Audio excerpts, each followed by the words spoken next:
Nouvelle vidéo concernant un sujet très important qui est le tiers-monde.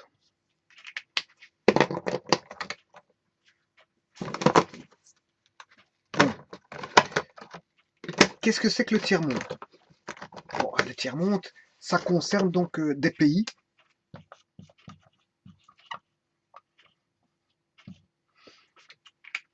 des pays qui ne satisfont pas je veux dire, leurs besoins euh, au sein de la population. Bon. Euh, Ici, la vidéo précédente parlait justement des rouages économiques euh, des États, mais j'avais plutôt axé vers des États qui étaient, je veux dire, rentables. Rentables. Voilà, rentables. Rentables dans le sens où tout fonctionnait correctement. Euh, j'ai dit rentable par entier. C'est différent, hein. Voilà, parce que généralement, les pays du tiers-monde sont des pays rentiers. Bon, mais ici, moi, j'ai parlé auparavant d'une vidéo concernant des pays rentables, c'est-à-dire industrialisés. Industrialisés. Pourquoi sont-ils industrialisés? Parce qu'ils ont une histoire, je veux dire, qui était industrielle. Industrielle, hein, je veux dire, avec l'avènement au départ de produits euh, de matières premières, à partir de matières premières, ben, ils ont su construire, je veux dire, la métallurgie, sidérurgie, les aciéries, toute l'activité, et ont développé toute l'activité, je veux dire, de la chaîne de métallurgie. Et après, bon, ça a dépassé le stade industriel pour aller vers les cimenteries, et se diversifier au niveau électricité, électronique, chimique, voilà, bon. Mais ils ont toute une histoire. Les pays industrialisés ont toute une histoire, je veux dire, qui n'est pas récente, qui est très très vieille, hein, et qui a fait en sorte que ils ont su se développer au cours de certaines périodes de l'histoire, et ils étaient précurseurs des avancées technologiques, des avancées, je veux dire, scientifiques, et je veux dire, euh, et tout schmilblick, hein, tout, toute cette donne-là, avec euh, euh, des universités qui étaient, je veux dire, développées, qui apportaient, je veux dire, la science, la technologie et, euh, euh, et l'environnement de création, ont fait que les pays industrialisés ont eu leur, leur niveau euh, s'élever jusqu'à un certain point où il était difficile d'arriver à de tels savoir-faire en des temps très courts pour pouvoir acquérir, je veux dire, certaines créations, je veux dire, scientifiques de certains pays.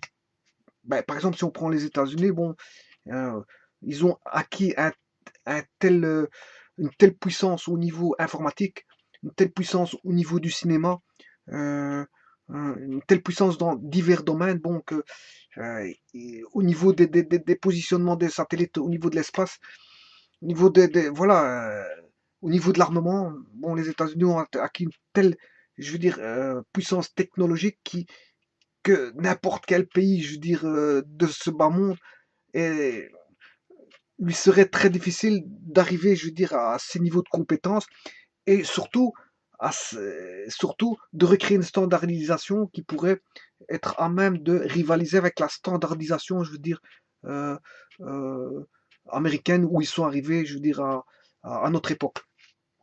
Voilà, parce que bon, les Américains sont arrivés à un tel stade que bon, ils sont devenus quasiment le pays le plus puissant, je veux dire, de la planète au niveau des inventions technologiques et voilà, des avancées scientifiques. Bon, ceci étant dit, moi, je vais parler du tiers-monde. Bon, on sait que d'un côté, on a beaucoup de pays industrialisés, hein, l'Allemagne, les États-Unis, le Japon, la France, la Corée du Sud, la Chine, qui est un pays, je veux dire, qui compte énormément, je veux dire, l'Angleterre, la Grande-Bretagne, euh, l'Italie, euh,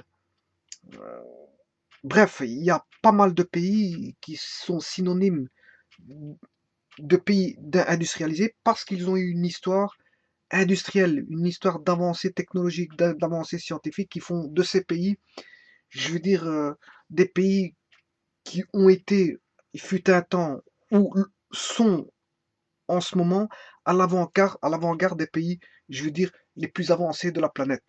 Et donc, euh, qui dit pays très avancé au niveau de la planète dit, bien sûr, rouage économique, comme j'ai expliqué, très avancé, euh, puisqu'en fait, ils ont de nombreuses entreprises qui peuvent permettre à l'État un fonctionnement, je veux dire, sans pareil, hein, parce qu'il y a des rentrées, je veux dire, d'argent conséquentes qui font que ces pays-là, bon, peuvent assurer à leur population, je veux dire, de comment est-ce qu'on appelle ça, ces populations, comment est-ce qu'on appelle ça, euh, un bien-être, je veux dire, à la population. Bon, maintenant, je ne dis pas que tout est parfait, hein. Bon, dans n'importe quel pays, si ce n'est que la Norvège, on peut trouver la perfection, je veux dire, de tous les États, qui est d'ailleurs un des pays les plus riches du monde, la Norvège, où là, on ne trouve pas beaucoup de vols, euh, puisqu'en fait, la répartition des richesses est très bien faite. Le niveau social est très développé, qui fait que, bon, fatalement, il y a pas peu de voleurs, donc les prisons sont peu remplies. Au niveau de l'instruction, tout est organisé. Enfin, c'est toute une organisation qui fait que la Norvège est arrivée à un stade au summum. Mais il faut dire aussi que c'est un pays avec très peu d'habitants. Hein, voilà.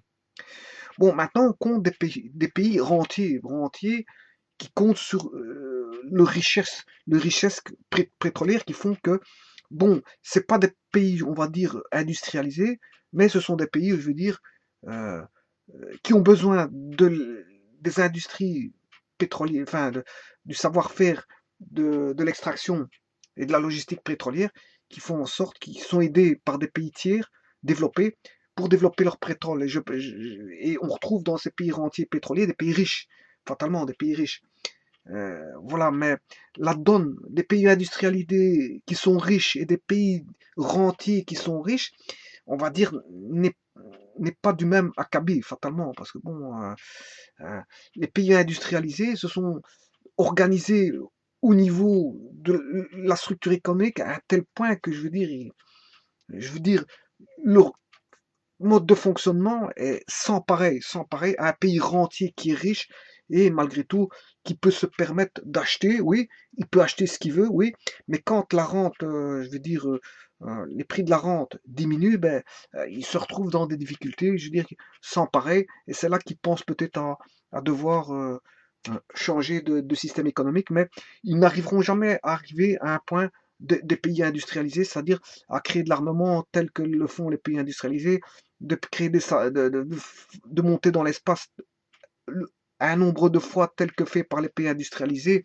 de créer une technologie, je veux dire, informatique, et, et je veux dire, tel que voilà, un pays rentier, c'est un pays rentier. C'est un pays qui a la chance d'avoir des ressources naturelles et d'en profiter et de pouvoir vivre à un certain niveau qui permet à sa population, je veux dire, de s'en sortir, contrairement à un pays industrialisé qui, lui, euh, doit mettre en branle des mécaniques, je veux dire, euh, économiques, notamment au travers de la création de richesses d'entreprises par la compétitivité des entreprises, qui font en sorte qu'ils ont un savoir-faire énorme et qui permettent je veux dire, de concurrencer n'importe quelle entreprise, je veux dire, mondiale, vu qu'ils ont une technologie tellement avancée que ces entreprises, je veux dire, euh, même, je peux parler au niveau du cinéma, c'est pareil, hein, les États-Unis, au niveau du cinéma, ont écrasé, je veux dire, quasi le monde entier, puisqu'en fait, ils ont des sociétés de production qui ont un savoir-faire au niveau du cinéma depuis des années, qui font ils ont effacé de la carte quasiment le cinéma mondial. Voilà, voilà. Ben, moi, mon sujet, c'est sur le tiers-monde. Donc, sachez qu'il existe des pays riches, industrialisés, qu'il existe des pays riches, rentiers, mais n'ayant pas, je veux dire, la véritable assise, on va dire, euh, de richesse telle que, et d'indépendance souveraine telle qu'ont les pays. je vais dire, industrialisés. Bon, j'ai pas dit par là que les pays industrialisés n'avaient aucune tare, fatalement. Parce qu'on retrouve dans les pays industrialisés, bien sûr, des activités économiques qui peuvent être, je veux dire, tantôt bonnes, tantôt mauvaises. C'est-à-dire qu'on peut avoir un taux de chômage qui peut s'élever à un moment donné pour une crise ou une autre, hein, une crise aiguë économique ou un, voilà, dû à, on va dire, un effet de boule de neige. Par exemple, si un système financier hein, qui se dérègle fatalement, les banques vont se dérégler à un moment donné, et donc les entreprises vont se dérégler parce que les entreprises ont besoin des banques, comme j'ai expliqué. Et si les entreprises se dérèglent, c'est le chômage qui va augmenter, ça va dérégler, je veux dire, à ce niveau-là, il y aura plus de chômage. S'il y a plus de chômage, il y aura une crise. Donc, de crise financière, on peut passer à une crise économique et de crise économique à une crise sociale, en fait, une crise sociale et donc une crise psychologique, puisque quand le social est atteint, ben, c'est le moral des gens, ben, je veux dire, qui n'est plus bon. Voilà, et c'est tout un, un cheminement, je veux dire, logique qui s'en déduit. Donc ici, les crises économiques, euh, je dis que les pays industrialisés peuvent avoir des tares, tels que un système, des crises économiques, je veux dire, qui peuvent être aiguës. Hein. Et alors bon, c'est un pan plus ou moins important de la population peut subir les conséquences, je veux dire, d'une crise économique. Voilà. On peut aussi avoir une inflation. Une inflation, bon, si les salaires n'augmentent pas et que bon, hein, le panier de la ménagère, on peut acheter moins qu'auparavant, c'est un souci pour les ménages, fatalement. Et donc, euh, si, logiquement, si les salaires augmentent, euh, enfin, si les prix à la consommation augmentent, fatalement, les salaires sont censés, je veux dire, augmenter pour, euh, on va dire, pour garder ce bien-être de la population. Voilà, le bien-être de la population. Voilà, mais ça se passe pas comme ça en fait. Hein. Je veux dire, bon, il y a des inconvénients qui apparaissent et qui font que bon,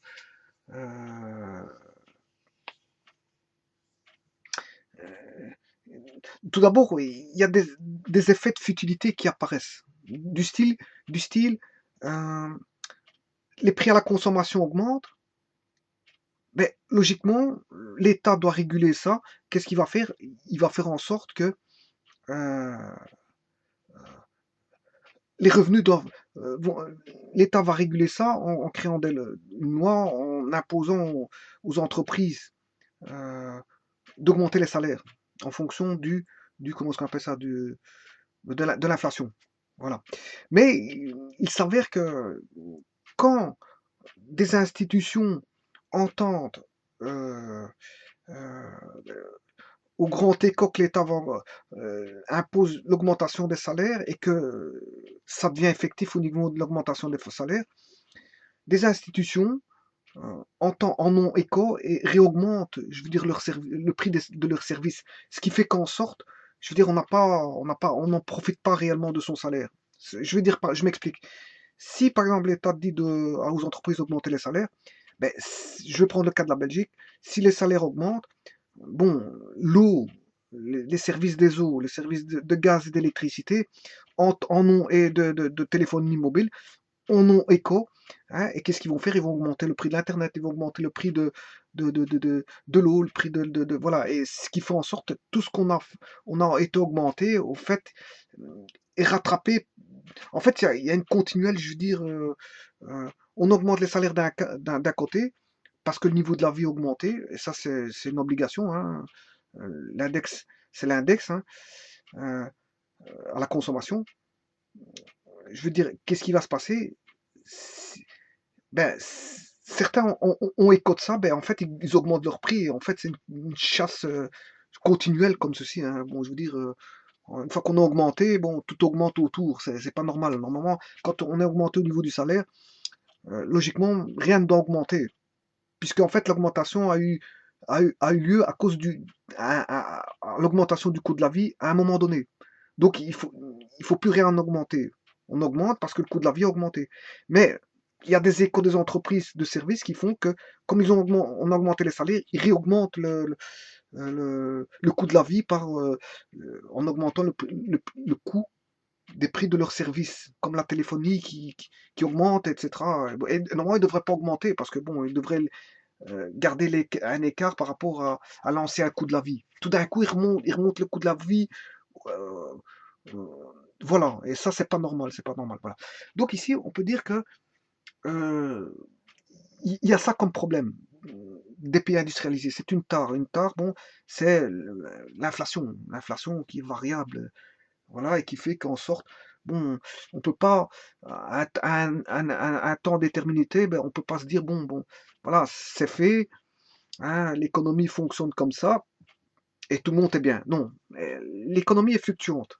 Donc, l'État, les ménages et les entreprises doivent toujours se battre à un instant T pour que, je veux dire, tous les facteurs exogènes euh, euh, ne leur soient pas, je veux dire, ne leur jouent pas des rôles conséquents et ils doivent ménager de telle manière à ce que hein, euh, l'entreprise, les ménages et les agents économiques et les acteurs économiques évoluent dans un monde économique qui fasse en sorte que, je veux dire, il y ait le moins possible de stress économique, moins possible on va dire, d'inconvénients économiques, moins, moins on va dire, de, de contraintes économiques dans un environnement économique à un instant T. Mais ça se passe jamais comme ça. Il y a toujours des contraintes d'inflation, des contraintes hein, de dette d'État, des contraintes voilà, de crise économique, des contraintes bien sûr liées à la macroéconomie, c'est-à-dire si les entreprises automobiles, hein, je veux dire, vendent X voitures par année, je veux dire, si à un moment donné tout le monde a sa voiture, mais il y aura de moins en moins dans le marché interne, il y aura de moins en moins de gens qui vont acheter. Donc fatalement, il y a des facteurs exogènes qui vont faire en sorte qu'il y ait une régulation, un équilibre. Euh, si tout le monde a sa voiture, il y a moins de gens qui vont acheter des voitures, les entreprises vendront moins leurs voitures, et donc il y aura une crise dans le secteur automobile. Mais s'il y a une crise dans le secteur automobile, ça peut induire des crises dans d'autres secteurs. Hein, je veux dire, par exemple, si au niveau des prêts, des banques, si les banques sont en crise financière, à ce moment-là, elles vont prêter moins d'argent. Donc, la construction, les habitations, les gens ne sachant pas emprunter, donc ne sachant pas acheter d'habitation, le secteur de la construction, je veux dire, va ralentir et c'est tout un pan de l'économie qui va en pâtir. Hein, je veux dire, tout ce qui est menuiserie d'intérieur d'habitation, tout ce qui est marché du ciment, de la brique, des blocs, des tuiles, je veux dire, des fenêtres d'habitation, hein, je veux dire, euh, peut-être même le jardinage, voilà, le jardinage, de la menuiserie, peut-être même quand on habite quelque part, ben, on achète des meubles, donc même de l'ameublement. En fait, quand le bâtiment va, on va dire que tout va, parce qu'il y a beaucoup de secteurs qui sont reliés. euh, la logistique, beaucoup, dans la construction, les camions qui vont d'un point A à un point B pour fournir la marchandise, bref, si l'habitation fonctionne, tout fonctionne. Maintenant, s'il y a une crise bancaire qui va induire une crise euh, au niveau financier, ben, c'est une crise au niveau de l'habitation. Qui dit crise d'habitation, c'est une crise généralisée, je veux dire, d'un pays. Les rouages de l'économie ne fonctionneront plus comme, je veux dire, comme prévu. Donc, je veux dire par là qu'un pays industrialisé euh, peut avoir cet art. Bien qu'il soit industrialisé, hyper-industrialisé, il peut avoir cet art. Voilà. Mais il y a des pays qui s'en sortent quasiment bien. Pourquoi? Parce qu'ils ont une population, je veux dire, euh, très petite, et ils peuvent gérer tout ça. C'est le cas, par exemple, de la Norvège, qui est un pays industrialisé, qui est un pays rentier, qui est un pays, je veux dire, avec une très petite population, qui est un pays éduqué, ouais, parce que l'éducation à avoir avec tout ça, c'est un pays de personnes beaucoup instruites, et donc fatalement, qui dit instruction, dit santé correcte, le domaine de la santé est correct, le domaine, voilà, le domaine du développement est correct, voilà, etc. Bon, chaque pays, bon, il y a des pays qui sont rentiers à leur manière. Par exemple, si je prends la Suisse, bon, c'est un pays qui est au niveau développement très important, qui produit énormément de savoir-faire technologique hein, via leurs universités, mais aussi qui rapportent beaucoup d'argent au niveau de leurs placements bancaires qui viennent de l'étranger, tout comme le Luxembourg. Si on va au Luxembourg, on peut constater que le Luxembourg, c'est beaucoup des banques. Et donc, c'est un pays riche, mais avec beaucoup de capitaux qui viennent de l'étranger, des pays, voilà. Donc, il y a des pays comme ça qui, bon, ils ont une spécificité, soit rentière, soit spécificité, je veux dire, d'un savoir-faire particulier, par exemple un savoir-faire bancaire, un savoir-faire de technologie, voilà. Et tous ces pays-là, on peut les classer parmi les pays riches, voilà. Mais un pays, on va dire, industrialisé, hein, qui sait faire quasiment presque, qui sait faire tout, qui sait faire tout. Je parle par exemple des États-Unis. D'autres pays qui suivent, qui savent faire beaucoup de choses, eh bien, on retrouve parmi les pays plus industrialisés du G20, ces pays-là qui sont capables de, qui ont une bonne, qui ont les meilleures universités, qui ont les entreprises avec beaucoup de, de, de, de, de, de- de recherche et de développement, euh, et qui sont capables de concurrencer pour l'une ou l'autre raison. Bon, concurrencer dans quoi? Ben, peut-être dans l'agriculture, peut-être dans, dans la chimie, peut-être dans l'électronique, peut-être voilà, dans l'automobile, peut-être dans la construction. Voilà.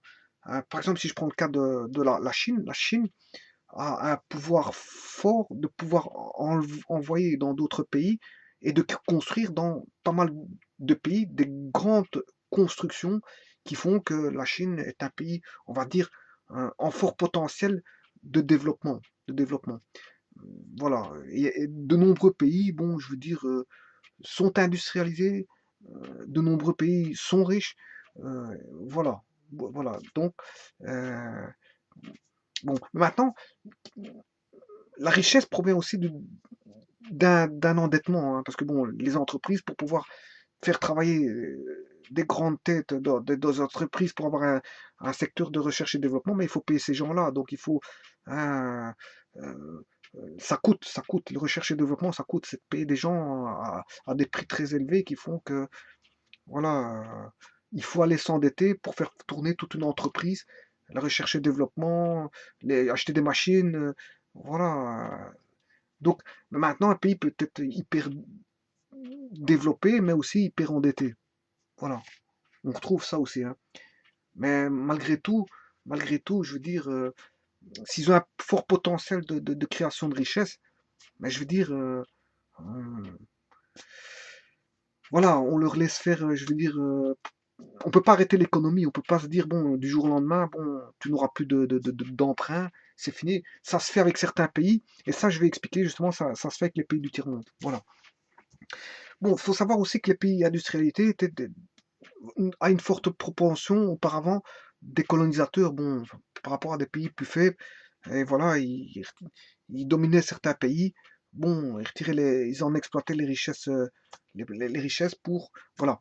Mais maintenant, on peut plus parler de colonisateurs et de colonisés. Il resterait plus de pays colonisés, et voilà. Il resterait plus de colonies. La plupart des pays maintenant sont indépendants, la plupart, hein, voilà. Donc, j'ai expliqué les tares, bon, donc, du système, je veux dire, du système, comment est-ce qu'on appelle ça, des pays industrialisés, en gros, bon, comme on a dit, le chômage, les salaires, le salaire qui sont inégaux, l'inégalité des salaires, voilà. Et beaucoup de gens travaillent dans des emplois où ils sont pas intéressés, je veux dire, ils ont un faible rendement. Pourquoi? Parce que certaines entreprises, certaines personnes travaillent dans des entreprises. Bon, ils ont l'entreprise a un faible rendement. Pourquoi? Parce qu'il y a très peu de gens qui sont intéressés par ce qu'ils font. Parce que par rapport à leur diplôme qu'ils ont eu, bon, ils sont pas intéressés parfois. Et comme c'est leur gagne-pain, ils sont obligés de faire quelque chose qu'ils n'aiment pas. Et donc, fatalement, ça se ressent au niveau de l'entreprise. Il y a un manque une baisse de rendement. Mais il faut dire en gros, incontestablement, je veux dire, le système a fait ses preuves. Le système économique, euh, tel que j'ai expliqué là-bas, a fait ses preuves et a amené vers, on va dire, une réussite sociale incontestable, hein. Je veux dire, hum, on ne peut pas le substituer à quelque chose d'autre qui ferait en sorte que bon, on aurait moins bon que ce système-là. Bon, on peut dire que le système-là est viable, valable et voilà. Euh, et assure une certaine protection sociale qui fait en sorte que bon, vaut mieux se trouver dans un pays industrialisé que de se trouver dans un pays, je veux dire, comment est-ce qu'on appelle ça, du tiers-monde. Bon, ceci étant dit, j'ai parlé du pays industrialisé. Maintenant, je vais en revenir au pays du tiers-monde. En fait, les pays du tiers-monde, c'est l'ensemble des pays dont les besoins essentiels je veux dire, de la population, tels que les besoins essentiels, c'est qu'est-ce que j'appelle besoins essentiels? Ben, c'est la nourriture, le logement, les vêtements. Eh ben, la plupart, je dirais plutôt la nourriture et le logement euh, on va dire, ne sont pas satisfaits. Les besoins primaires ne sont pas satisfaits. Voilà. Voilà. Bon. Alors, quel est, quel est, si on fait l'état des lieux des pays du tiers-monde, bon, la plupart des pays du tiers-monde n'ont pas une culture, je veux dire, industrielle, comme je l'ai expliqué, la plupart n'ont pas eu des périodes, je veux dire, voilà, d'avancées scientifiques, technologiques, etc., etc. Voilà, ils ont un retard flagrant par rapport aux pays industrialisés, pendant que il fut une époque, il y a des siècles, les pays industrialisés étaient déjà très évolués au niveau scientifique et technologique. Eh bien, les pays, je veux dire, actuels du tiers-monde, en son temps, je veux dire, étaient très en retard. Voilà, on va dire ça comme ça. D'autant plus que, bon, à cette époque-là, ils étaient colonisés. Bon, donc il y avait un rapport de dominant à dominé. Et le dominé, bon, c'est les États. La plupart des pays qui sont du tiers-monde étaient la plupart des États dominés. Donc ils n'ont pas connu, je veux dire, l'avancée technologique. On leur a peut-être, on a par exemple donné mais pas, ils n'ont pas participé à l'avancée technologique, mais on leur a donné l'avancée technologique. Par exemple, si je prends les trains à vapeur, ben, ils traversaient certaines contrées, mais voilà, ça a été donné par les pays, je veux dire, développés et pas créé en soi bien qu'il y a eu des, des, des petites usines qui ont été créées par-ci par-là, hein, dans les pays du tiers-monde pour, on va dire, comment dire,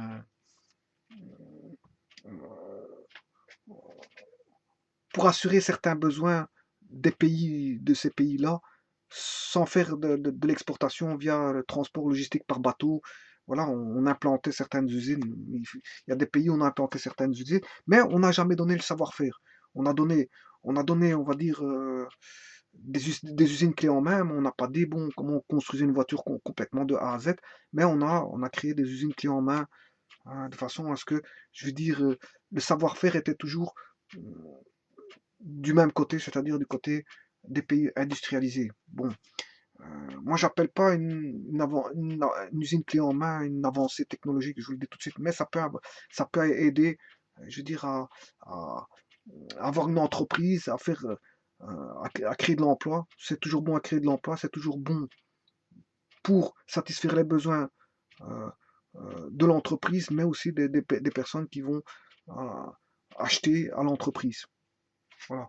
Ça peut aider, mais c'est pas ça qui va faire avancer un pays vers le côté industriel. Parce que le côté industriel, il faut le savoir-faire. C'est le savoir-faire qui fait en sorte qu'on n'est plus dépendant, je veux dire, euh, euh, des pays industrialisés, mais on conçoit soi-même, je veux dire, de A à Z, des process ou des procédés technologiques, je veux dire, euh, un pays qui n'est pas souverain, technologiquement, c'est un pays qui importe tout et qui appelle, je veux dire, euh, des pays extérieurs pour venir fabriquer son pays. Là, il n'est pas souverain du tout.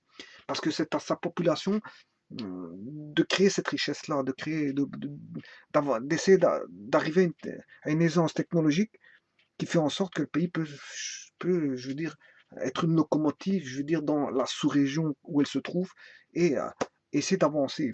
Bon, et éviter de rester parmi les pays du tiers-monde. Donc, éviter, je veux dire, d'appeler des pays extérieurs pour construire son pays, et éviter de trop important, des choses en fait, hein, je veux dire, qui n'ont aucun sens et qui peuvent être produites dans le pays par par une éducation qui était par des universités qui ont appris à des personnes qui ont l'instruction, à des personnes qui peuvent travailler dans des sociétés, je veux dire, propres au pays et faire évoluer leur pays au travers des sociétés qui ont un savoir-faire grâce aux universitaires, je veux dire, qui ont été formés dans le pays, dans le pays même.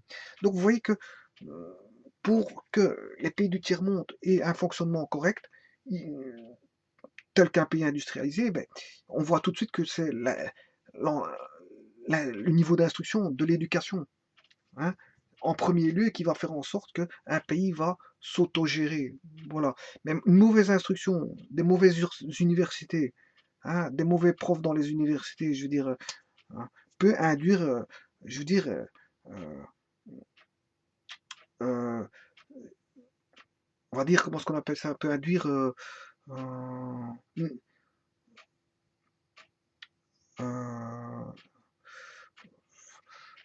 un écart de développement par rapport aux autres pays. Si il y a une mauvaise instruction, mauvaise éducation, donc c'est fort important. Voilà.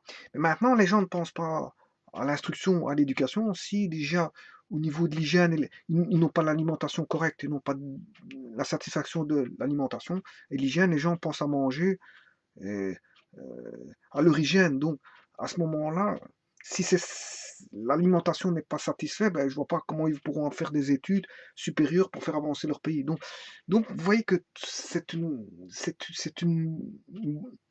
on va dire une boule de neige, hein. C'est un effet boule de neige, comme on dit. Effet boule de neige. Hein, si maintenant on n'est pas satisfait alimentairement de manière à des besoins alimentaires, si on n'est pas satisfait au niveau. Donc si un pays n'est pas, on va dire, souverain, autonome, dépendant au niveau de son agriculture, mais fatalement, ça va se ressentir au niveau de l'alimentation, surtout si elle ne sait pas acheter de l'alimentation à l'extérieur. Je parle des pays du tiers-monde qui ne savent pas s'acheter euh, euh, ils savent pas s'acheter parce qu'ils sont limités dans leur, comment est-ce qu'on appelle ça, dans leur capital. Ils n'ont pas des milliards. Et même s'ils ils peuvent pas emprunter ce qu'ils veulent, parce que le FMI leur tombe dessus, leur mettent des plans d'austérité qui font en sorte que, bon, ils peuvent pas, je veux dire, hein, s'endetter, s'endetter, s'endetter. À un moment donné, on se pose la question si c'est pas une question de gouvernance qui n'arrive pas à mettre une machine économique qui est très au ralenti, très au ralenti. Bon, quand on dit pays du tiers-monde, ouais, fatalement, j'ai expliqué que c'est des pays où la population, je veux dire, en majeure partie, la population, bon, ont des problèmes alimentaires, des problèmes d'instruction, des problèmes d'emploi, des problèmes d'argent, en fait. Quelque part, c'est un problème d'argent. Enfin, ils ont un problème d'argent. Et que ça se fait en masse, en grosse masse, parce que faut savoir que dans les pays du tiers-monde, il y a toujours des personnes qui tirent les marrons des ficelles, c'est-à-dire qu'il y a toujours des riches malgré tout. Mais de manière pyramidale, il y a très peu de riches, mais beaucoup de pauvres. Et voilà. Et donc, une mauvaise gouvernance peut induire, je veux dire, une schématique organisationnelle qui font en sorte que la roue que j'ai expliquée, qui fonctionnait bien dans les pays industrialisés, mais que la tendance à essayer d'avoir un rouage ne se fait pas de telle manière, ne se fait pas de manière correcte et est un frein, je veux dire, est un frein au développement. Voilà. Voilà, ok.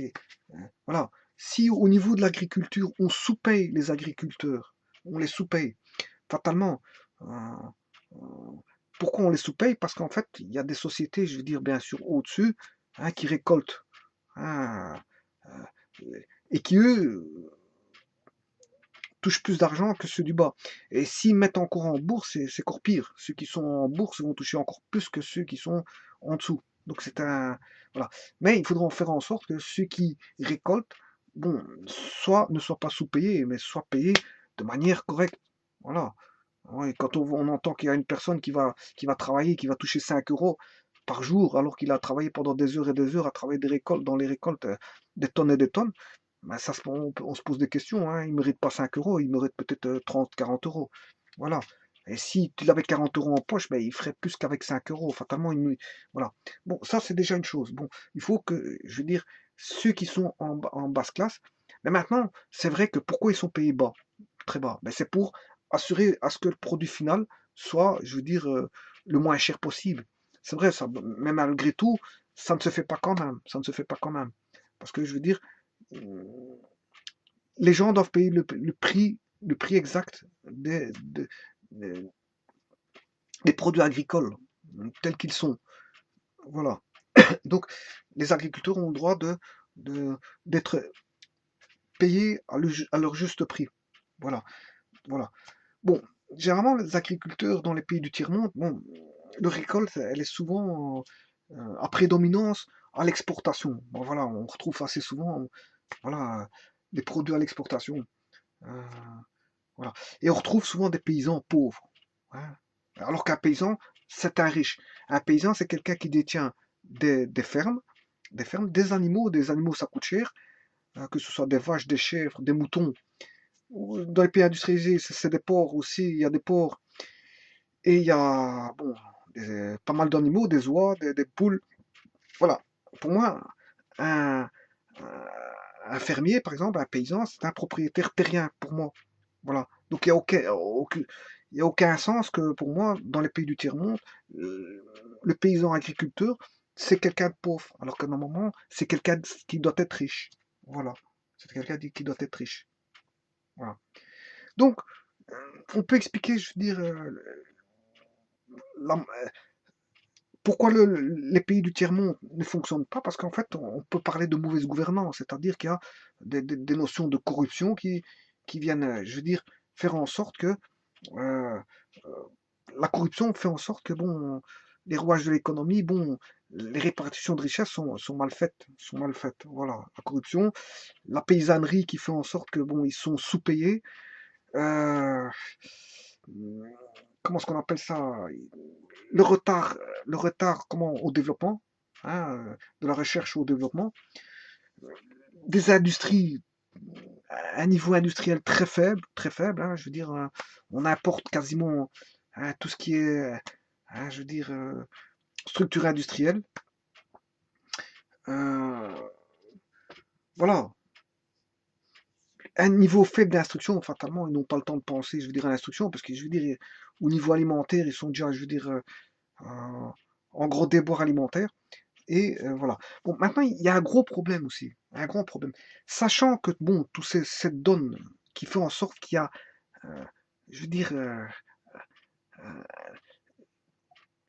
cette donne qui fait que le pays reste dans un état, je veux dire, de léthargie, hein, euh, il faut pas en rajouter.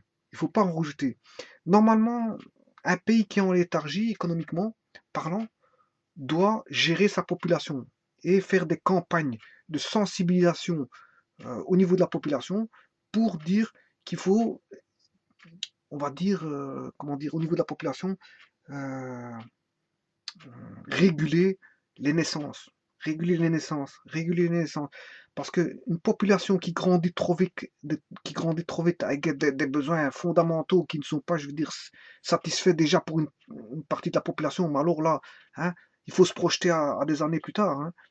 Hein, projeter à des années plus tard, c'est se dire est-ce que le pays aura suffisamment d'emplois à fournir? Est-ce que dans plusieurs années, est-ce que le pays aura suffisamment d'universités pour toutes les personnes qui sortent?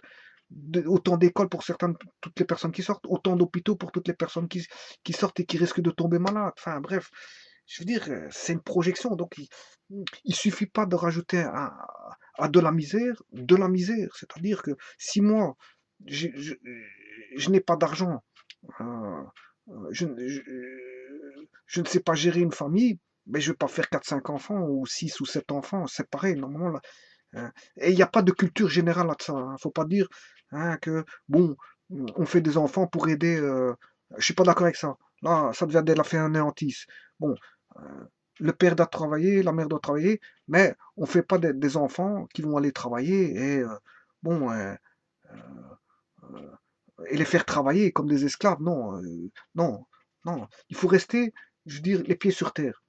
Euh, on fait très peu d'enfants hein, pour pouvoir les nourrir correctement.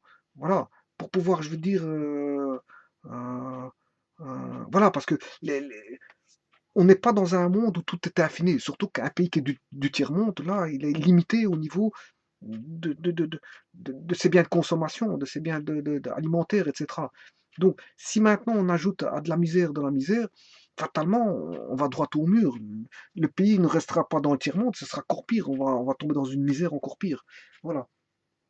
Bon, mais sachez que bon, heureusement que les pays bon, du tiers-monde, en général, possèdent, je veux dire, une rente, hein, des richesses minières. Heureusement, des richesses minières, de l'or, de l'argent, du plomb, du zinc, du cuivre, du fer, hein, du pétrole, du gaz, voilà, voilà, des mines de manganèse, du phosphate. Heureusement, parce que sans ça, et d'autres pays, certains pays possèdent des territoires, je veux dire, riches je veux dire, comment on appelle ça, riches à l'exploitation agricole, contrairement à des pays qui, bon, qui n'ont que du désert, du froid, et qu'on ne sait pas rien exploiter au niveau agricole. Donc, heureusement qu'il y a encore ces points de vue-là, mais à de la pauvreté, il ne faut pas rajouter de la pauvreté, c'est-à-dire euh, procréer pour le plaisir de procréer et faire beaucoup d'enfants alors qu'on ne satisfait pas les quelques enfants, mais je veux dire que l'on a, ben je trouve que c'est une gravité parce que bon, ça commence aussi par là. Bon, donc il y a l'instruction, ça c'est à l'État à porter l'instruction et à surélever l'instruction, mais l'État, je veux dire, dans les pays du tiers-monde, je vous dis, euh, doivent être, euh, doivent être des personnes humbles, humbles et surtout, on va dire, responsables de leur pays. Or, ce n'est pas le cas, parce que quand il y a un responsable d'un pays qui est au pouvoir, le problème, c'est que, je veux dire, elle ne fait pas en sorte de faire ressortir, je veux dire, euh, hum, de faire ressortir, comment est-ce qu'on appelle ça? Euh, de faire ressortir la pauvreté. Voilà, et de l'extraire et de le rejeter euh, très loin. Bon, bien sûr, les pays du tiers-monde, pour qu'ils sortent de cette léthargie, ils doivent, bien sûr, créer un maillage de routes, d'autoroutes, de chemins de fer, hein, surtout d'autant plus que la plupart des pays du tiers-monde possèdent, je veux dire, une rente minière, hein. Donc, euh, c'est toujours bon d'avoir un réseau très maillé qui va dissiper, je veux dire, la pauvreté, parce que ça va donner du travail, hein, via des réseaux, organisations de réseaux, des maillages de réseaux de transport d'avions, transport par chemin de fer, transport par autoroute, route et autoroute, qui va faire en sorte que on va décloisonner, hein, des zones isolées pour les mettre à l'épreuve je veux dire, du développement. Et donc, plus on crée des zones de développement, je veux dire, dans un pays, je veux dire, euh, dans une répartition, on va dire, homogène dans tout le territoire, fera en sorte que le pays sera d'autant plus développé. Voilà. Donc ça commence déjà par la logistique, parce que s'il n'y a pas de logistique, impossible de faire du commerce, de quoi que ce soit. Bien sûr, il faut des institutions bancaires, parce que bon, hein, comme j'ai expliqué, le, le nerf de la guerre, c'est les banques, et savoir gérer les banques correctement, en évitant la corruption, en faisant des paiements, je veux dire, aux fournisseurs à des délais tels que prescrits par, je veux dire, comment, par les fournisseurs. Voilà, parce que si on ne paye pas les fournisseurs, l'économie ne tourne plus, hein. Hein, voilà, si on paye pas, si on sait bien qu'on est dans un pays gangréné par de la mafia et que cette mafia-là ne paye pas, fatalement, je veux dire, il n'y a plus personne qui voudra faire du commerce dans ce pays-là. Bon, donc, il faut déjà des lois, je veux dire, claires et nettes, qui font en sorte que bon, la mafia ne peut pas prospérer, je veux dire, dans un pays, je veux dire, où tout fonctionne bien. Là. Une mafia fonctionne, euh, elle contrecarre l'État. Je veux dire, quand l'État est faible, quand l'État est faible, là, il y a toujours des mafias qui essaient de profiter, je veux dire, voilà. Mais maintenant, quand on a un État fort, on essaie de bannir au maximum la mafia. La mafia, pour avoir un État justement qui tourne correctement, des rouages qui tournent correctement, sans éléments extérieurs qui viennent déréguler. Mais pour moi, pour qu'un pays tiers-monde sorte de sa léthargie, ben, il faut de l'instruction, il faut payer correctement. Je veux dire, les gens qui sont au service du travail, hein, je ne parle pas que des agriculteurs, hein, parce que généralement on voit les pauvres exploités, des paysans exploités. Je veux dire, il faut payer tout le monde correctement. Toute la chaîne économique doit être payée à des prix, je veux dire, qui sont, je veux dire, des prix de telle manière à ce que le gars va travailler et puisse, je veux dire, vivre avec, je veux dire, euh, avec un minimum, on va dire un minimum vivable, un minimum vivable, qui ne doit pas aller pêcher pour manger, qui ne doit pas aller, je veux dire, chasser pour, voilà, et qui ne doit pas aller à la cueillette et qui ne doit pas, voilà, pour vivre. Faut arrêter tout ça, hein. On est en 2017, hein. 2017, c'est pour tout le monde, c'est pas pour une partie du monde et l'autre partie du monde, voilà, ça ne doit pas exister, ça. Les réseaux de télécommunications, c'est dans le monde entier.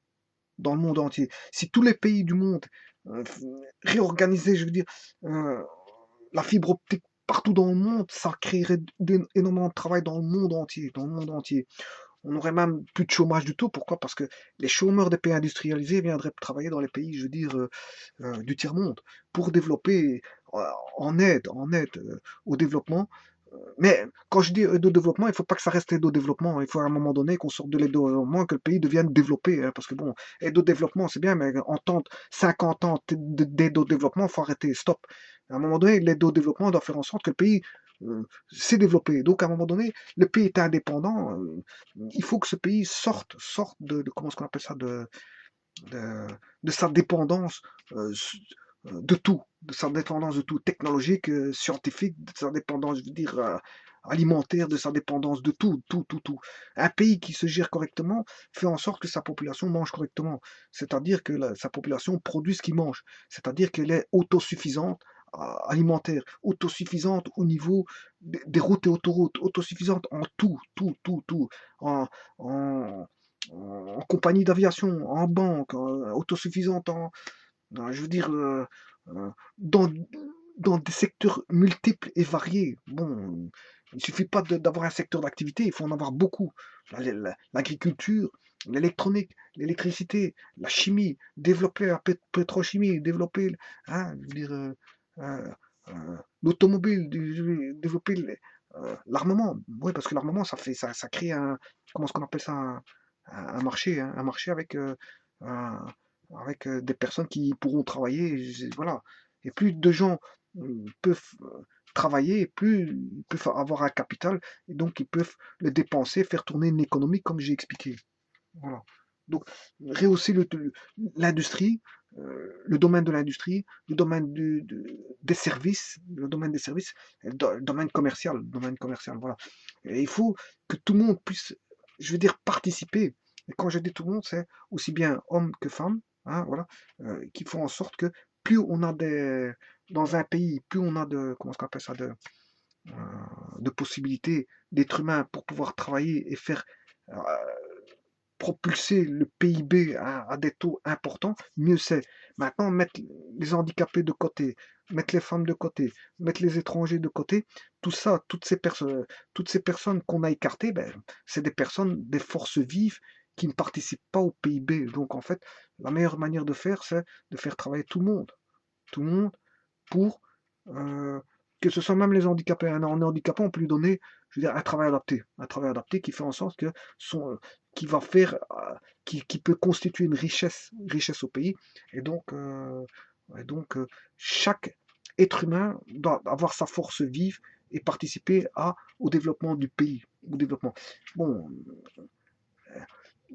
il ne faut pas faire une obsession dans le sens où il faut rattraper forcément les pays à développer, parce qu'un pays du tiers-monde ne rattrapera jamais un pays développé, mais tout au plus, il peut se développer à un niveau tel qu'il peut déjà, je veux dire, garantir à sa population, je veux dire, à un niveau, je veux dire, de stabilité, un niveau de garantie, je veux dire, alimentaire, garantie, je veux dire, euh, de logement, une garantie d'instruction, une garantie de santé, une garantie, bref, des indices de développement les plus élevés, sans être, je veux dire, un pays hyper développé tel que, je veux dire, je sais pas, moi je veux prendre la France, non, il n'y a pas besoin d'atteindre le niveau de la France, mais au moins assurer, je veux dire, et tout ça en gérant la bonne gouvernance, en gérant, je veux dire, le monde des affaires, hein, ramener des investisseurs, ramener euh, euh, euh, des personnes qui ont immigré vers d'autres pays, les ramener dans son pays pour pouvoir développer son pays. Oui, oui.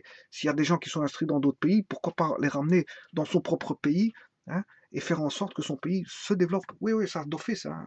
Plus que d'aller travailler dans d'autres pays, les ramener, voilà, ils peuvent pas. S'ils ont fait des instructions, des études supérieures, ils peuvent, je veux dire, ou des études supérieures, ou des études comment on appelle ça, des formations spécifiques de, comment on appelle ça, d'apprentissage, ils peuvent être une force vive, être ramenés dans leur pays pour participer au développement de leur pays. Ah ouais, il suffit pas de partir, puisque plus on part, plus on vide son pays, et bon, il n'y a plus personne pour, il n'y a plus d'armée forte pour développer son pays. Non, la donne, c'est pas ça, c'est de garder sa population, l'instruire, faire en sorte que, je veux dire, elle ne procrée pas trop, euh, voilà, mais qu'elle est instruite, bon, qu'elle permet, je veux dire, enfin, et qui travaille, mais travailler dans des, comment est-ce qu'on appelle ça, avec un salaire, non pas de misère, mais un salaire, je veux dire, digne. Voilà. Parce que bon, un salaire, il faut que ce soit un salaire digne qui puisse vivre avec, qui puisse se loger, qui puisse se chauffer, qui puisse manger, qui puisse, voilà, avoir des loisirs. Voilà. Et s'il lui en reste, s'il peut encore faire de l'épargne, tant mieux, tant mieux. Voilà. Voilà. Donc ici, et, voilà. Mais aller travailler pour 2 euros, c'est qui ce qui ferait ça? Ça, les pays qui font ça, le gars, je sais pas moi, le gars qui gouverne ce pays-là, s'il est pas gêné que sa population vit comme ça, c'est vraiment grave. Bon, ouais, bon, bien sûr, tout ça ne peut se faire, les pays du tiers-monde, ne peut se faire que, je veux dire, s'il n'y a pas une stabilité, je veux dire, d'État, hein. Voilà. Parce que généralement, les pays du tiers-monde, ils sont faibles, l'État est faible. Bon, il y a des zones d'influence, des zones ethniques qui s'affrontent, et ça donne un petit peu un chaos qui font en sorte que les investisseurs n'ont pas envie de venir investir dans le pays parce qu'ils voient que bon, il y a un chaos. Qui va venir investir dans un chaos? Personne. Bon, il faut déjà un pays stable, et je veux dire, bon, un pays stable, hein, fort stable, je dirais même, ramener les investisseurs, une fois que les investisseurs sont présents, ben, il y a moyen de faire tourner une machine économique avec l'aide, je veux dire, on va dire des autochtones, des allochtones, des autochtones, voilà, des personnes qui ont immigré, qui reviennent dans leur pays avec des sociétés étrangères. Voilà. Mais attention que les sociétés étrangères dans un pays, c'est bien, mais attention qu'il ne faut pas oublier que les pays qui viennent placer leurs sociétés étrangères dans le pays même, euh, reprennent leurs capitaux, hein. Souvent, ils extraient leurs capitaux dans des banques extérieures. Donc, il faut faire attention parce que bon, l'idéal, c'est de ramener des sociétés, mais qui réinvestissent, hein, leurs capitaux dans le pays. Bon, mais généralement, c'est vrai qu'on ne travaille pas pour rien. Bon, s'ils sont investisseurs, ils font ce qu'ils veulent de leur argent, mais vaut mieux prendre des investisseurs qui viennent et qui viennent créer de la richesse plutôt que bon, extrader tout leur argent. Bon, hein, comme s'ils avaient peur qu'il allait avoir un nouveau conflit, ils prennent tout leur argent et ils partent. Ça ne va pas non plus. Il faut avoir confiance en un pays, en sa stabilité, en la gouvernance du pays, mais bon, et aux mécanismes qui sont faits autour de, comment est-ce qu'on appelle ça, de la capacité d'un pays à évoluer, les mécanismes, on va dire, commerciaux, hein, je veux dire, avoir un pays qui soit, je veux dire, agréable à travailler, agréable à faire du commerce avec, hein. Voilà, bon, donc, euh,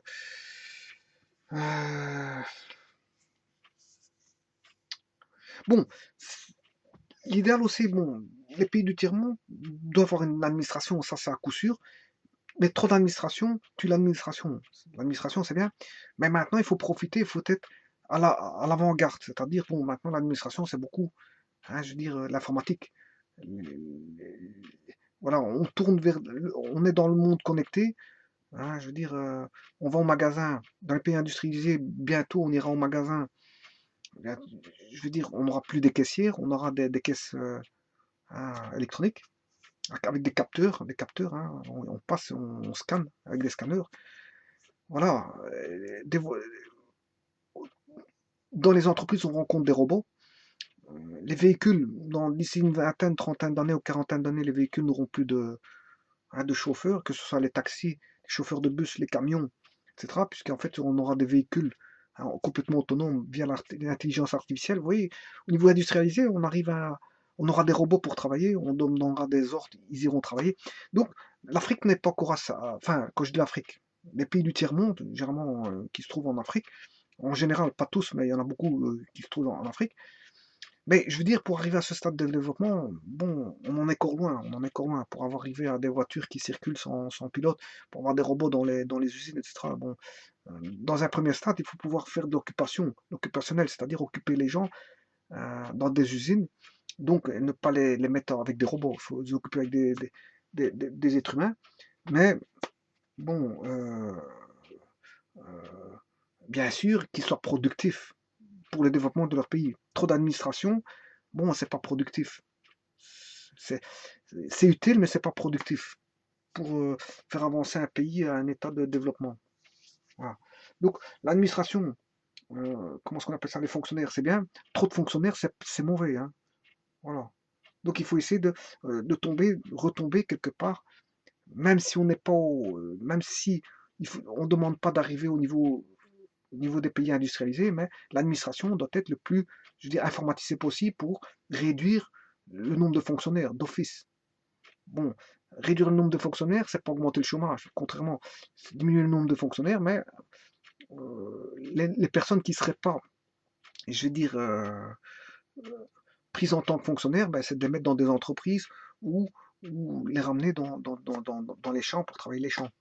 Ou, les, ou quand je dis le champ, les bois, bon, les forêts, des coupes de forêt, quoique j'aime pas les coupes de forêt, mais des pays fort boisés qui peuvent, je veux dire, produire, rentrer dans la production de bois.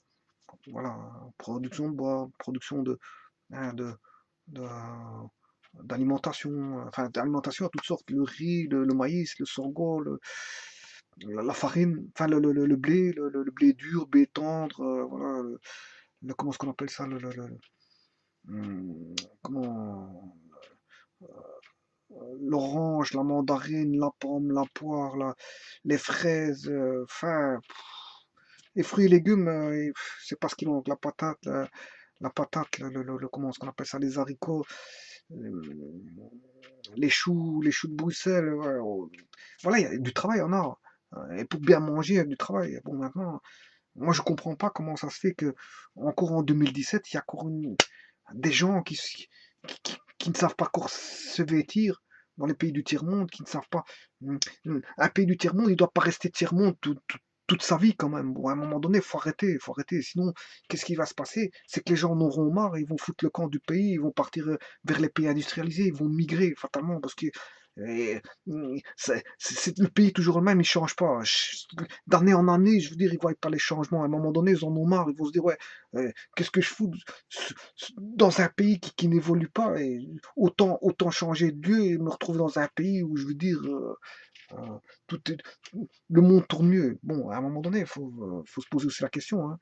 Faut arrêter, stop, stop. À un moment donné, on est en 2017. Les pays du tiers-monde doivent évoluer vers un stade qui leur est favorable pour la population, que la population sente qu'il y a, je veux dire, un réel changement et que les gens commencent à vivre correctement. Faut arrêter, stop, stop, stop, stop, hein. Je veux dire, toujours tiers-monde, tiers-monde, tiers-monde, tiers-monde, tiers-monde. Il y en a marre, à un moment donné, il y en a marre, hein. Toujours tiers-monde. Je sais pas moi, il faudrait, je sais pas qu'est-ce qu'il faut pour changer, mais bon, bon. Euh, voilà, bon. Mais maintenant, s'il faut changer euh, le pays par une gouvernance une gouvernance étrangère, pourquoi pas? Il faut mettre une gouvernance étrangère. On ne parlera pas de colonialisme, loin de là. Mais il faut arrêter à un moment donné. Il faut développer le pays. Voilà. Il faut développer le pays. Bon, le pays ne peut pas rester toujours tiers-monde, tiers-monde, tiers-monde, tiers-monde, tiers-monde. Au bout de 100 ans, il est tiers-monde, 200 ans, il est tiers-monde, 300 ans, il est tiers-monde. Au bout du compte, c'est toute une vie de tiers-monde. Stop, stop, stop. Il faut trouver les solutions. Je veux dire, idoines pour que le pays change, change, change. Il y a moyen de changer. Bon, d'autant plus que bon, les pays du tiers-monde, ils sont pas isolés, hein. C'est pas qu'on se retrouve dans une île dans le Pacifique ou je sais pas quoi, dans l'océan, je sais pas quel océan Indien. C'est pas une île. Les pays là sont entourés quand même, hein, je veux dire. Et si tout le monde s'entraide, il y a moyen de faire en sorte que les pays du tiers-monde, en général, sortent de leur léthargie. Parce que j'appelle ça une léthargie. C'est quelque chose qui il n'évolue pas dans le sens qui, euh, voilà, il devrait avoir, pour évoluer, il devrait avoir des taux de croissance de 30%, 40% pour essayer d'arriver à un certain stade. Mais voilà, voilà. Et tout ça, il faut, pour changer, j'ai donné pas mal de trucs qui feront en sorte que, je veux dire, voilà. Euh, euh, il faut arrêter que l'essentiel des revenus revienne d'un seul produit. Stop, stop, stop. Il faut diversifier l'économie, diversifier l'économie, diversifier l'économie. Faire en sorte que les gens participent réellement à, je veux dire, à un développement, que ce soit dans les entreprises, que ce soit, je veux dire, au niveau de la construction, au niveau de tout, tout, tout, tout, tout, tout. Il faut se former, il faut se former, faire des écoles de formation, hein, de maçons, hein, je sais pas moi, de maçons, de tauliers, je sais pas moi, ceux qui font les tuiles, enfin ceux qui font les toits là, comment est-ce qu'on appelle ça? Enfin bref, toute une activité, je veux dire, il faut former les gens bon, là-dessus, voilà, faut arrêter, stop, stop.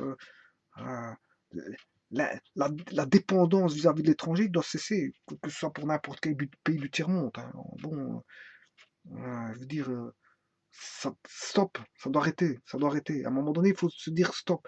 Le pays, il faut se poser les bonnes questions. Un État, un pays entier, quitte à faire des élections, et se dire, bon, qu'est-ce qu'il faut faire pour changer le pays? Voilà, faire un référendum avec les bonnes questions.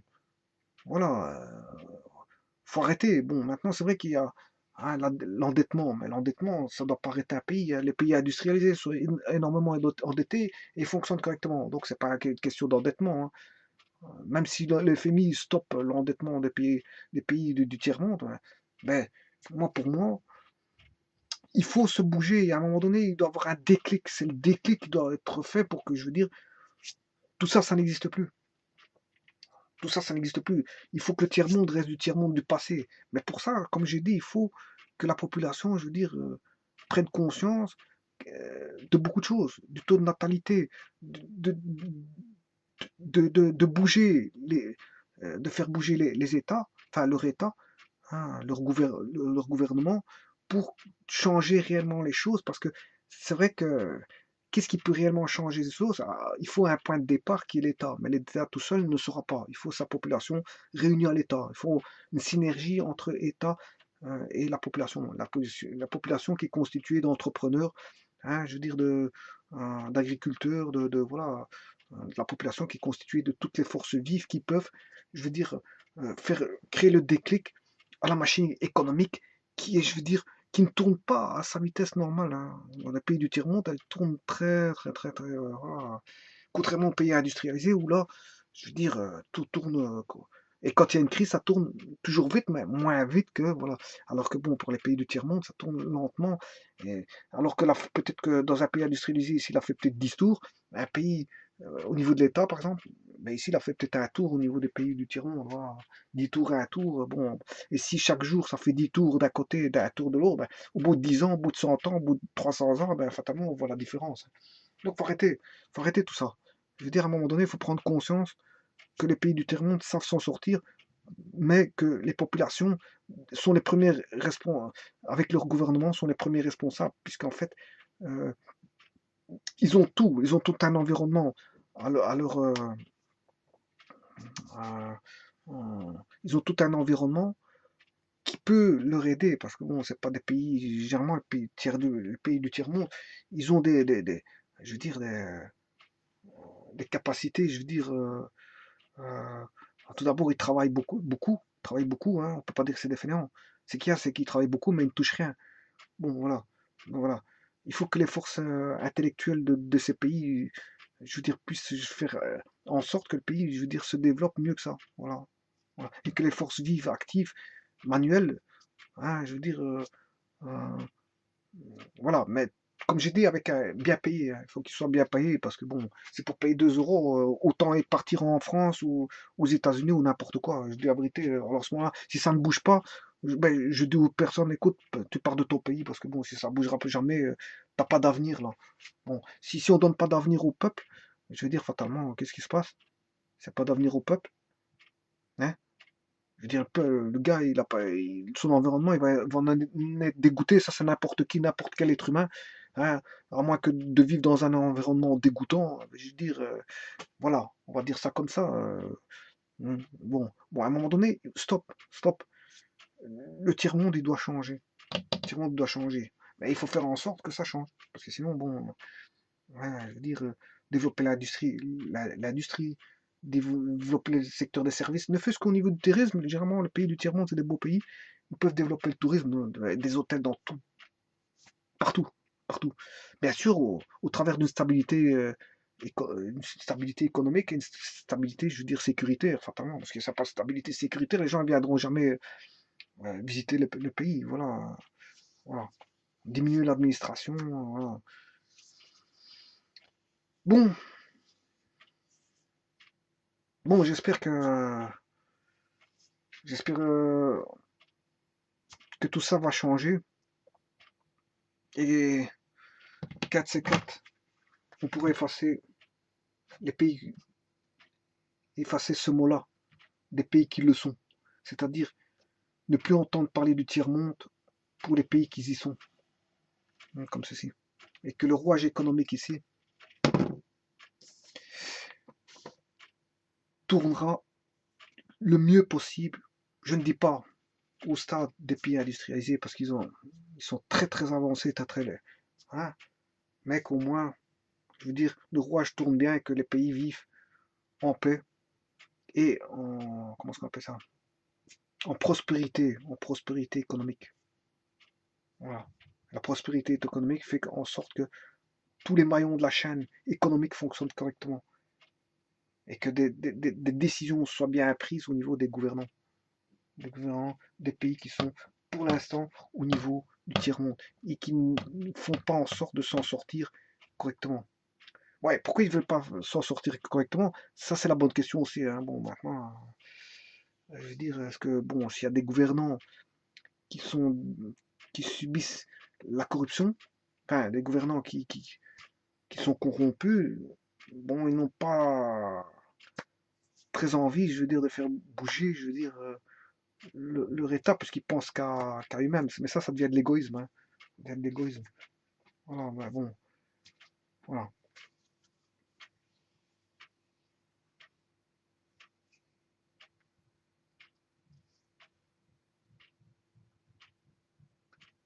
Bon, mais tous les pays qui prospéreraient comme ceci, bon, feraient en sorte que l'économie mondiale serait boostée, hein, parce que si tous les pays, il y a du travail dans tous les pays du monde, totalement, le monde va aller mieux, hein. Voilà.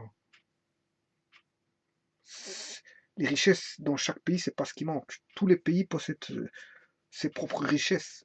D'autres, ils en ont plus que d'autres. Ah ouais, chaque pays possède ses spécificités, ses richesses. Chaque pays a ses besoins, je veux dire, spécifiques, hein. Voilà. Bon ben, en attendant que, je veux dire, les pays du tiers-monde, je veux dire, changent, euh, j'en ai terminé ici pour cette vidéo qui concernait, je veux dire, euh, les pays du tiers-monde et qui, on va dire, qui était une vidéo qui suivait euh, les rouages économiques euh, du monde moderne. Voilà, c'est la vidéo précédente, c'est ça, les rouages économiques du monde moderne standard. Et voilà, ici j'ai parlé du tiers-monde pour faire attacher, je veux dire, ces concepts et pourquoi un concept est un rouage économique, je veux dire industrialisé, je veux dire, avec des rouages, un rouage correct et d'autres, des rouages économiques faisant partie du tiers-monde qui fait qu'en sorte, bon, il y a un retard. Et comment faire en sorte que, je veux dire, de rattraper son retard pour essayer d'assurer, je veux dire, le bien-être des populations, je veux dire, des pays qui ont du retard. C'est-à-dire, je veux dire par là que tous les pays devraient avoir, je veux dire, comment ça s'appelle ça, une aisance financière, une aisance, je veux dire, voilà, une population qui vit une aisance pacifique, pacifiée, aisance financière, je dirais, aisance matérielle, aisance alimentaire. Voilà, ça devrait arriver à tous les pays. Mais tout ça, bien sûr, en faisant travailler tout le monde. Tout le monde devrait participer. Tout le monde devrait être payé correctement. Et tout le monde devrait avoir droit à une instruction correcte, à, à une santé correcte, à, je veux dire, enfin, un niveau de développement, un indice de développement élevé pour tout le monde. Voilà, un indice de développement humain élevé pour, pour toutes les populations du monde. Pour toutes les populations du monde. Il ne devrait pas avoir de différence. Voilà. Et ça, c'est possible de faire ça. Ça crée, ça boosterait, comme je dis, bon, l'économie mondiale. Si toutes les économies fonctionnaient correctement, ben, ça boosterait réellement. Et tout ça, bien sûr, sans trop exagérer dans l'augmentation des populations, hein. Bon, il faudrait réguler le taux de natalité. Voilà. Parce qu'il faut que tout le monde soit bien. D'abord, voilà, avant de penser à faire beaucoup d'enfants, il faut être, je veux dire, que les personnes soient bien avant de penser à, je veux dire, à procréer comme ça, je veux dire, voilà. Parce qu'on est déjà, le monde, je sais pas, il a combien de milliards d'habitants? 7 milliards, 5 milliards, 7 milliards? Je sais pas combien. Bon, si on va vers 10, 15, 20 milliards, bon, s'il y a trop de population par rapport au niveau de développement qu'on est censé avoir, ben, je veux dire, là, à ce moment-là, on va vers la catastrophe, hein. On va plus vers le tiers-monde, mais on ira vers euh, je sais pas moi, le sixième du monde, ou je sais pas quoi. Voilà, j'en ai terminé ici avec cette vidéo-ci concernant, je veux dire, concernant le tiers-monde. Euh, euh, Suite à un prochain sujet concernant, je ne sais pas, je verrai, je vais aviser. Merci beaucoup.